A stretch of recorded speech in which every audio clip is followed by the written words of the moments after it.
Hey there, everybody. Welcome back. It's great to see you. So I made a discovery, and initially I thought it was relating almost entirely to mail order brides, more specifically when they are living in the host country or where the man is living. But I'm starting to see those patterns of behavior even from locals, from, in my case, Americans, and it might be more common than I ever expected. Anyway, I'll walk through my thought process, and then you guys can tell me whether or not I'm onto something. Maybe this is all obvious, I don't know. So, in regards to mail order brides, I've traveled enough in the world and dated enough women to where I've got a pretty good idea that dating women from other countries really doesn't do a whole lot for you. It doesn't stop them from behaving almost exactly the same, and that it's only the interactions they have with people around them that keep them in that behavioral pattern that their original country kind of provides. That thing that you want, so you're going to that country to get it.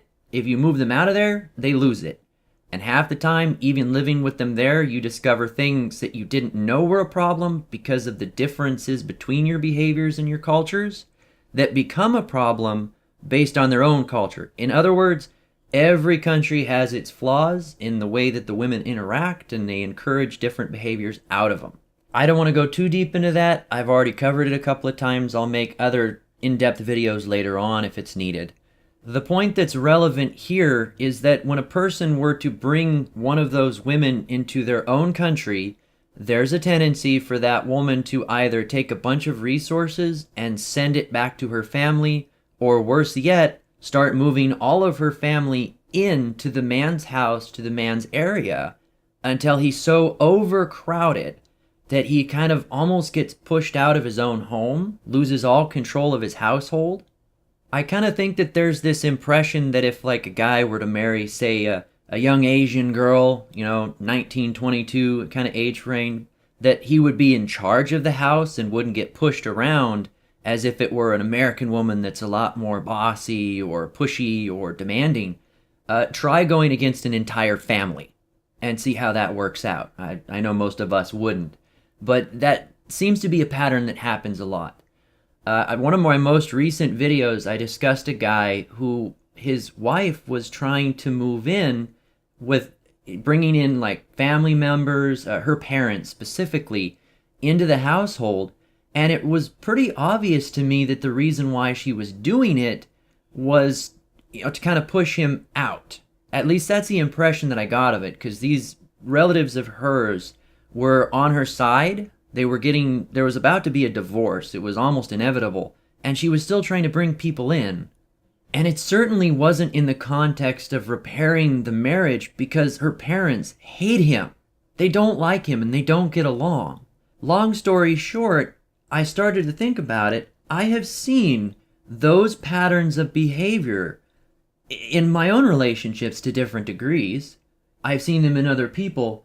Essentially what I'm getting at is the woman gets in the relationship with the guy by whatever means she uses, locks down that relationship either by going steady, by cohabitating, by getting married, whatever her chosen tool is to make that relationship solid, and then gradually toxifies the environment. Maybe not like one day he wakes up and she's just a total bitch and there's no way he can survive and has to run away. That would be too obvious. It's a gradual thing where slowly it becomes more and more toxic, where he spends less and less time at home, which then eventually becomes the excuse for her to be mad at him. You're never at home. We never do anything like we used to. Which hearing stuff like that can grate a man in his insanity within itself. But she'll gradually make it worse and less pleasant for him to be home, either by bringing in people that disagree with him, that don't like him, bringing friends into the household that he doesn't get along with. All of this stuff that doesn't originally pop up in the relationship where she's still wearing her mask. And I know sometimes guys do this sort of stuff too. I know somebody's gonna mention it. The point is I was starting to look at all of these patterns of behavior that happen post-serious relationship as being almost intentional or subconscious in the direction of trying to get the guy out of the way of whatever she was attempting to get by being in that relationship. Maybe she wants a house, a white picket fence, and kids. The guy really isn't necessarily required, except that he's needed to originally pay for it or provide it in the first place. Then once he does, he's no longer a necessity. That is assuming she doesn't want to just go out and do it all herself. Get him out of the way. Now, in the case of mail order brides, that's obvious. Like, it's really blunt that she's going to move in, she's going to nudge him out of the way, maybe even move on to a younger, more attractive, more alpha male once she realizes that she's kind of exotic in this new country and can have a much better selection of men than she could originally. In the case of local women, her market is probably not going to shift all that much, except for the excess of resources and comfort and time that she's going to get from being in a stable relationship. She'll have a lot more flexibility with what she can do with her time, but it's not going to change drastically, so it's unlikely that she would be able to nudge him out as bluntly. It's going to have to be gradual and subtle. Gentlemen, I'm starting to think that the nagging, irritating kind of a attitude that comes up post-serious relationship, I think that that's all on purpose. Now, some of you are saying, well, obviously, Marcel, but it's something that I've seen enough that I can confidently say when a guy's gonna get married, hey, your wife is gonna start nagging you afterwards to the point where you're not gonna want to be around her anymore. And then she's going to nag you for not being around. It's like a relationship marriage death spiral, with the majority of the problems being created either artificially or purely by her influence in the first place. Now, I'm sure everybody agrees that once someone's married, that there's a change in the tone of the relationship, that it wouldn't be far-fetched to hear things like, we're married now, so blank needs to happen, or blank needs to change, coming from either side. Part of the reason why I have always had a sound argument for not getting married is, from a blue or purple pill perspective, let's say blue pill, that basically if everything is perfect, if there's no issues in the relationship, then from my old days, my mindset looking out, that would be the only time that it would be acceptable to be married, is if there are no issues, because marriage is a problem amplifier. And then if everything in the relationship is perfect, why in the hell would anybody change it? Like, if it's a perfect relationship, just leave it as it is. Don't inject chaos into the system if you don't have to. Of course, now I don't recommend it at all, but that was my previous argument, or that's the argument that I say to blue pill men when they're considering it now, assuming I don't want to actually disclose a bunch of MGTOW knowledge on them. It really kind of shows a difference in priority, though, when it comes between men and women and the relationships and how they work. See, a man's goal may be to have a healthy, functioning relationship, but when someone else, or the woman in that environment, demands something further, and the relationship is already stable, it begs the question, why? Why do you need this other thing?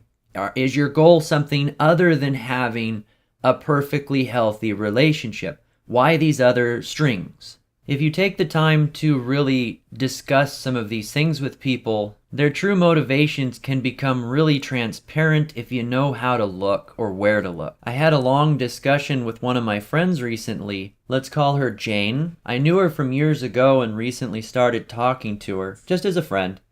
And she was mentioning her desires to get married to someone, didn't really have anyone in particular in mind. It took a lot of conversation to lead up to that point, so it wasn't out of the blue that she was discussing this with me. But I actually, at the end of the conversation, I got her to admit that the only reason she wanted to get married is because it's pushed so hard in current culture to do so. Well, at least in her culture, she's from a religious background, and that she knew it wouldn't actually make her happy. It's a story interesting enough, I might actually make a separate video just about it. Big Bad Marcel, destroyer of women's dreams and fantasy fairy tales. On a happy note, when she realized it was cultural validation she was looking for, the approval of her family and not actually the love of the man she was interacting with, it saved both of them a relationship that was ultimately doomed from the start. Bringing it back on topic and something of a summary, the patterns of behavior that I would expect to see during something like this would be the woman bringing friends in that he's not comfortable with, nagging him or causing him unnecessary emotional pressure and turmoil. Things that weren't a problem before suddenly become a problem. Essentially anything that would happen in the environment that would cause the man to not want to be there. And whether or not those actions are under the woman's control or are caused by her in some way. A good solid bit of advice I would give to anyone who's experiencing any kind of a toxic relationship, whether it be with a friend, a loved one, a romantic interest, and all of the above. In the old days, I used to say that the people that we interact with should be a sum of all of our interactions. Meaning, if there's mostly toxic things that we interact with them, we can't use the good times to justify all of the bad times, and that it was sort of a weighing the pros and cons with people. I want to take that a step further. I don't think we should weigh the pros and cons. I think that any toxic interactions with people that are optional interactions, friends, being around family for the most part, if it becomes toxic, I think that that interaction with the person, with that theme, whatever it is that they're doing, should be cut out completely. That the goal should be removing or eliminating the toxic experience altogether. I don't think that a person being 30% bad and 70% good should justify being around the 70%. I believe that we should either find a way to remove the 30% or just completely remove the person. An example of that is if, someone is a dick when they're drinking, maybe don't drink with them.